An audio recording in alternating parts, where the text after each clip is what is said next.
Hey, Mark, could you maybe walk through the process a little bit of identifying a guy like Zen and I don't know, the ability to watch his senior film when I guess that was not a luxury you had with a lot of players in this class. Just how did you guys find him and how did you go about building that relationship kind of so quickly? Yeah, so this summer, since we had so much free time with no camps, no visits, I gave my staff a project, and I said, "Hey, let's just go through every. Each guy gets a conference. Let's each guy go through their commit list, see if we can just find somebody or find some guys who may be good to track."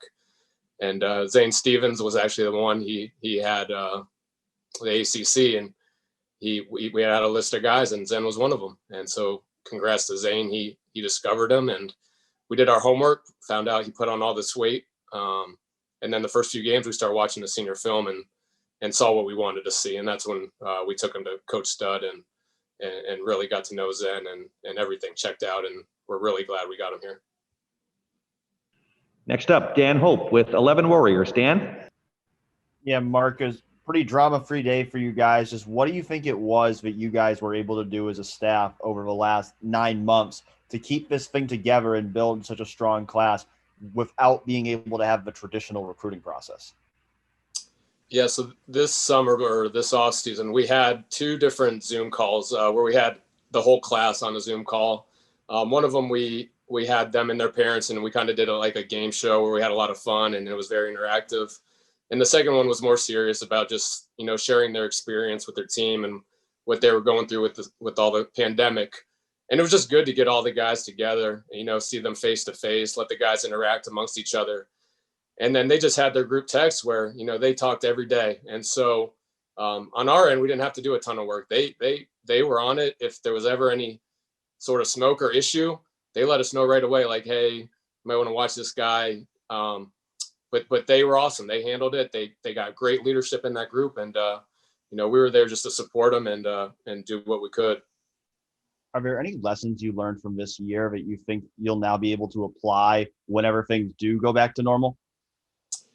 I think Zoom's been really good in a lot of ways for kids who may not be able to get up here unofficially. I think we've got some great strategies now of just getting Ohio State and some presentations or Zoom visits with the kids and their families, just to give them a little introduction to what Ohio State is. Next up, Jeremy Birmingham, Letterman Row. Jeremy? Hey, Mark, we've heard a lot today and over these last few months about how integral Jalen Johnson, Jack Sawyer, and the guys in the class have been in building it. How important is it for you in the future to continue identifying Ohio guys as the building blocks, because the internet is changing the way recruiting is done and because you don't know what's going to happen in the future? How valuable is it to have those guys in place early? Yeah, it's definitely critical. Obviously, Ohio is our main priority overall, but if we can get some of those guys in the boat early, like you said, that helps build the backbone and the structure of the recruiting class.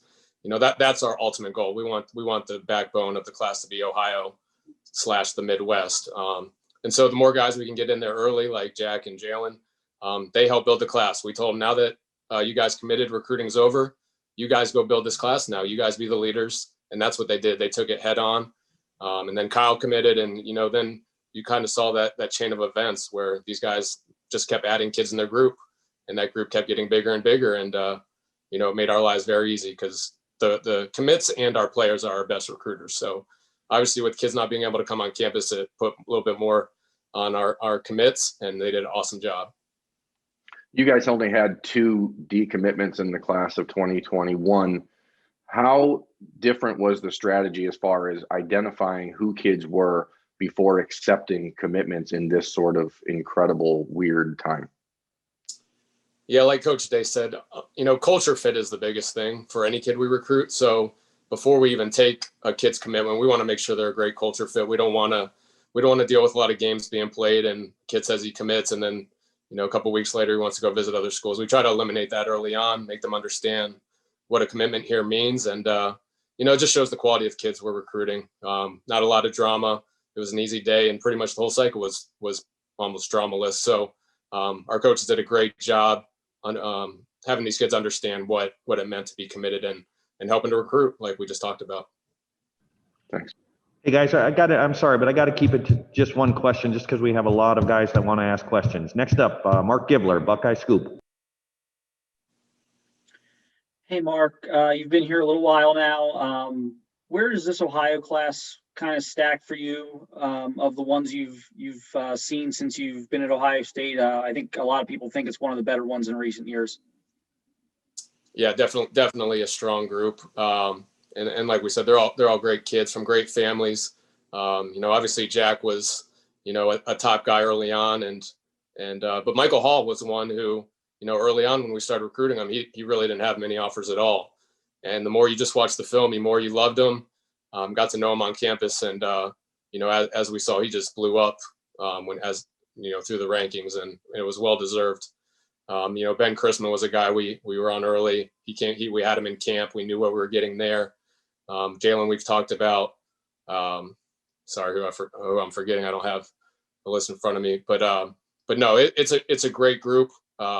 We're really excited to have those guys. Next up, Austin Ward, Letterman Row.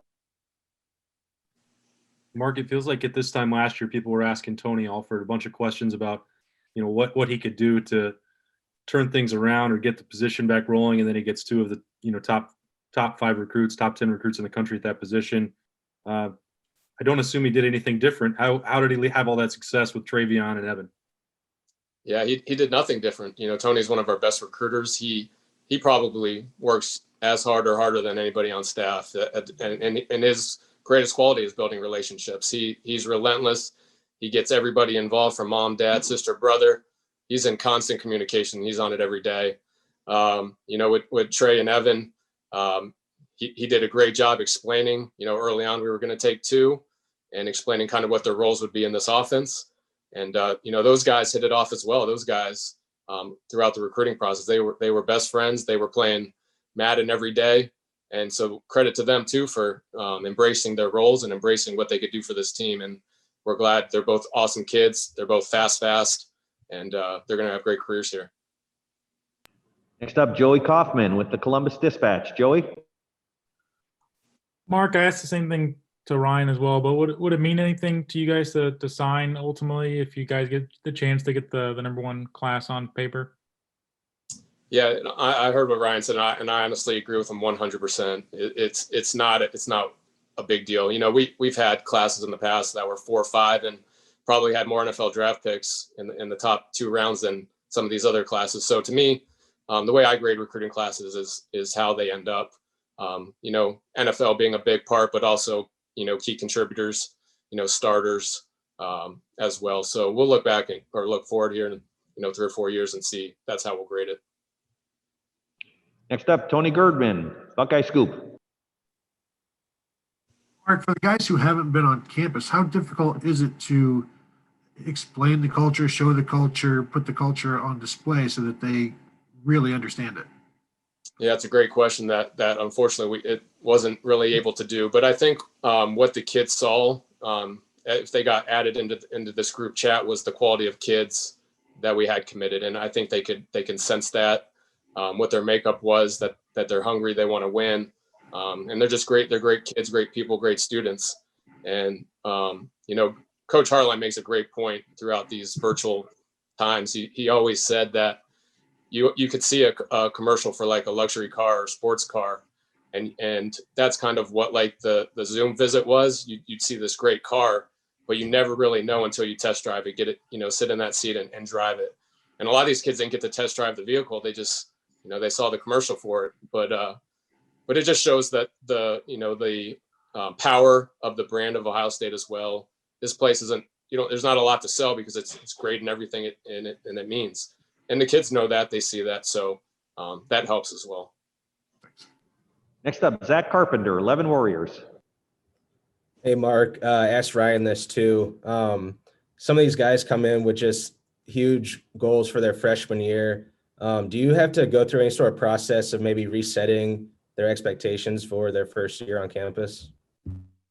Yeah, it's 2 words, Mickey Marotti. He, from day one, when they come in, he de-recruits them real quick, and they get that wake-up call. But honestly, when they get out there, they see the effort from our leaders, from the veterans, of how much work they really put in. These guys have no idea what hard work is until they get here, and they see the veterans, kind of leading the way of what a pro really is. So it honestly, and the type of kids we're recruiting doesn't take a lot. They know what they're coming in here for.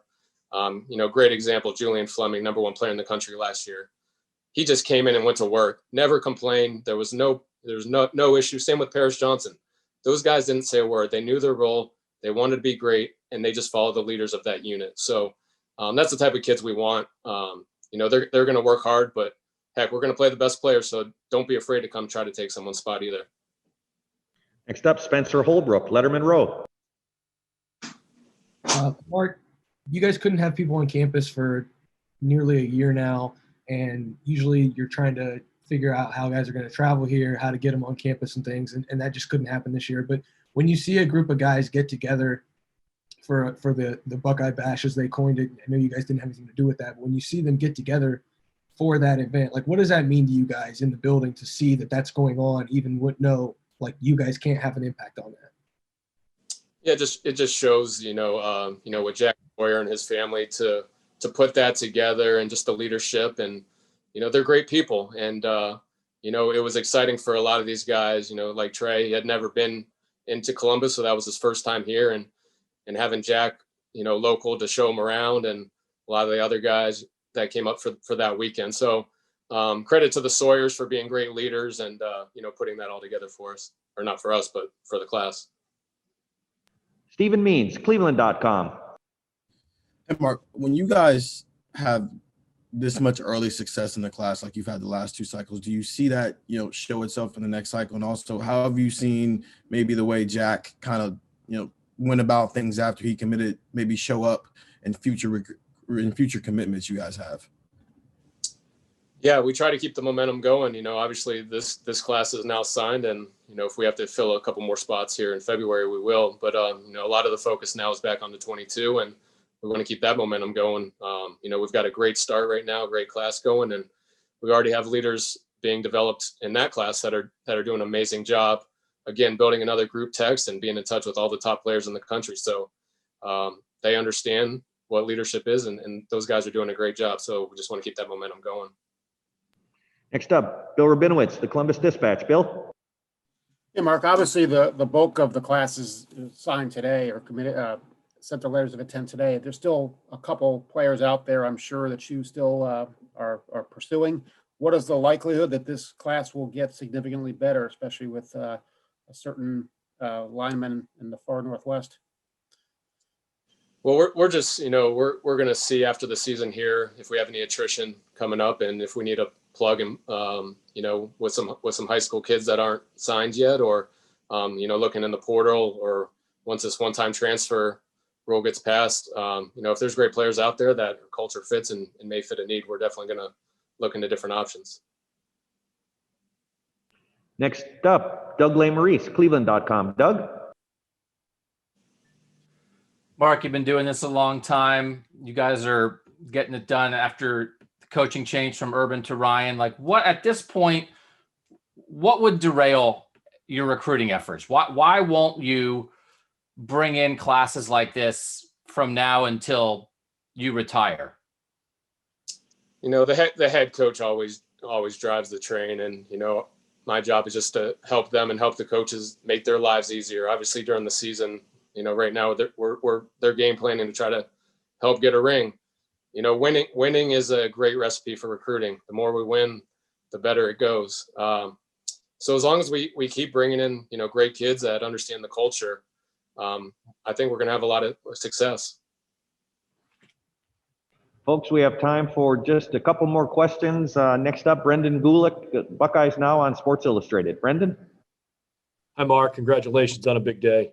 I want to ask you the same thing I asked Ryan. He talks pretty regularly about, with all the adversity and all the stuff that's gone on this year, about just trying to be better than their opponent that week.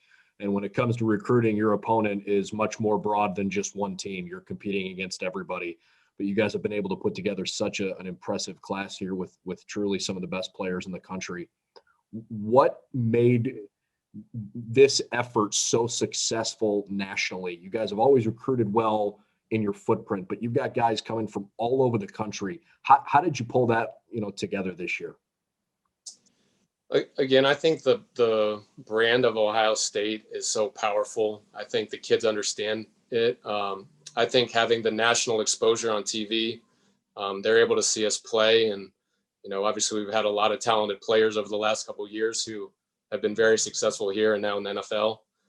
So the players see that and then they want to be a part of it. They know if they come to Ohio State that they're going to be developed. So instead of making the easy decision, a lot of times kids from other parts of the country make a great business decision for their future and their career, and they have parents that support it. Donovan Jackson, Emeka, some of these guys, they could literally pick any school in the country they want to go to. And so for them and their parents to believe in Ohio State and the culture and Coach Day and our coaching staff, that's a big testimony to what we're trying to do here. Thanks, Mark. Next up, Tim May, the Tim May Podcast, Letterman Row. Tim? Thank you, Jerry. Mark, in this age, we talk about culture fit and things like that. What is the toughest position group to find those fits as this thing evolves? Yeah, I think just in general, the toughest position group to evaluate is corners, because a lot of times high school kids don't play corner. They're going to be playing quarterback to get the ball in their hands. They're going to play safety to where they can be in position to make more tackles. So, and film is sometimes hard, especially like on some angles where it may be very zoomed in and you can't see the whole play, to all the technique stuff. So to me personally, that's always the hardest one. Obviously this year is different, but in a normal year, try to never take a corner unless a coach has seen them, do movement drills in person to where they could see, everything live rather than just on the film. And a lot of it's just projection, like Denzel Burke, didn't have a lot of corner film, but we saw a receiver who had great speed, great feet and hips, and he wanted to play corner, which made it even better. Yeah. That's just a great example of a great athlete who we saw different qualities on film that we thought could project as a corner. Yeah. And at this point, do you feel like you're riding a snowball or you're pushing a snowball? What is that sense, just, from your vantage point? Probably a little bit of both. It's taken a lot of work, obviously, to get to where we are today. But we can't just sit back and relax. So we still got to do the heavy lifting, and at the same time, a lot of the key components are in place. So we just have to, embrace the hard work as well still. Thanks, man. Guys, I'm gonna get two final quickies in here from a couple guys that are giving me body punches. First, Mark Givler, Buckeye Scoop. Mark. Hey, Mark, what did you see out of Reed Carrico? You guys moved on him very early, identified him as your top linebacker priority very early. And what are the challenges associated with evaluating a kid like that on film, playing where he does in a very small school, remote area in Ohio? Yeah, so just so you guys, so Friday nights, obviously a lot of these guys play, and then myself and my staff come in early Saturday morning to start cutting up, the games from Friday night. And there's certain guys that you really look forward to Saturday morning, like you're fighting to who gets to cut them up. And Reed was always one of them. Reed was really fun to watch. How hard he plays. He's just this old school throwback linebacker who has no regard for his body. He's making 20, 25 tackles a game. He's playing running back and having 80-yard runs. So he was a dominant high school player who he wasn't into recruiting. He wasn't into all the splash. He just loves ball. And so Reed, if you have stock, you're going to put it in that kid because he's just a grinder, blue-collar kid who's going to have a great career here.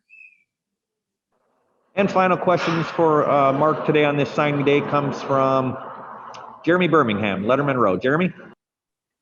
Mark, in a big picture sense, how did this year change your job and recruiting in general? But also, I wanted to give you an opportunity to shout out any of the other people behind the scenes that we didn't really get a chance to see this year because everyone was stuck behind computers. Yeah, thanks for giving me that opportunity. Obviously on the personnel side of things, Justin Perez, Weston Zernicle, Ed Terwilliger, Zane Stevens, and Quint Cottingham are all tremendous. Obviously, Tori was here and has now moved on, but Tori's a rock star as well. And then on the creative side, you got Zach Swartz, Juan Reyes, Corey Wonderly, Chris Cheraplouzis, who are all of the social content you guys see. They're the best in the country at what they do. It's amazing, the content they put together. Me personally, I've obviously had a lot of free time on my hands now with not having visits on campus this year. It's given me a great opportunity to, delve into scouting our opponents.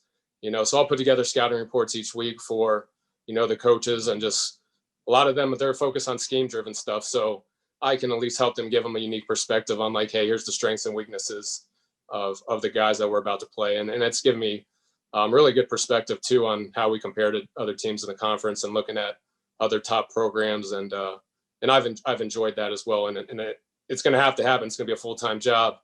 Once this one-time transfer passes, it's almost going to be like a pro personnel department as well. So that's given me a lot of enjoyment as well with my free time this year.